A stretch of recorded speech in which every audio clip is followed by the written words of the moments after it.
আন্দোলন দমন-পীড়নের এ চিত্র ভারতের রাজধানী নয়াদিল্লির। ভারতের ককরোচ জনতা পার্টি সিজিপি এর লং মার্চ টু পার্লামেন্ট কর্মসূচিকে কেন্দ্র করে দেশটির রাজধানী উত্তপ্ত হয়ে ওঠে। কর্মসূচি বাস্তবায়নের লক্ষ্যে শিক্ষার্থী ও তরুণরা রাজপথে নামলে তাদের লক্ষ্য করে পুলিশ লাঠিচার্জ ও কাঁদানো গ্যাস নিক্ষেপ করে। নিষেধাজ্ঞা ও ব্যারিকেড অপেক্ষা করে সোমবার নয়াদিল্লিতে হাজার হাজার বিক্ষুব্ধ শিক্ষার্থী ও তরুণরা রাজপথে নেমে এলে এ ঘটনা ঘটে।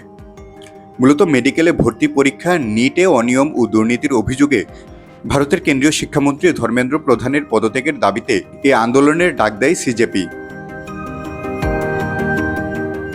সোমবার সকাল থেকে সেন্ট্রাল দিল্লির প্রধান বিক্ষোভস্থল যন্তর মন্তরে জড়ো হতে থাকেন হাজার হাজার তরুণ আন্দোলনকারী।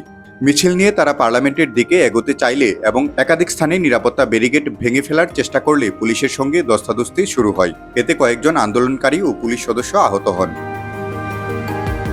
আন্দোলন দমাতে মধ্য দিল্লির বেশ কয়েকটি এলাকায় সাময়িকভাবে মোবাইল ইন্টারনেট পরিষেবা বন্ধ করে দেওয়া হয়েছে। এদিকে ককরোচ জনতা পার্টির পক্ষ থেকে জরুরি বার্তায় সমর্থকদের শান্ত এবং অহিংস থাকার আহ্বান জানানো হয়। সামাজিক যোগাযোগ মাধ্যম এক্সে দলটির পক্ষ থেকে বলা হয়, আপনাদের যদি বিভিন্ন পয়েন্টে আটকে দেওয়া হয় তবুও শান্ত থাকুন এবং শান্তি বজায় রাখুন। আমরা কেবল শান্তি ও ভালোবাসার পথেই জয়ী হতে পারব। এর আগে রোববার দিল্লির পুলিশ এই পদযাত্রার অনুমতি বাতিল করে এবং পুরো এলাকায় ৫ বা ততোধিক ব্যক্তির যেকোনো ধরনের জামায়াতের উপর ১৪৪ ধারা জারি করে। এছাড়া সামাজিক যোগাযোগ মাধ্যম এক্সে দিল্লির পুলিশের পক্ষ থেকে একটি বার্তা প্রকাশ করা হয়। সেখানে স্পষ্টভাবে জানিয়ে দেওয়া হয়, অনুমোদিত যন্তর মন্তর এলাকা ছাড়া অন্য কোথাও মিছিল ও শোভাযাত্রা, বিক্ষোভ সমাবেশ সম্পূর্ণ নিষিদ্ধ।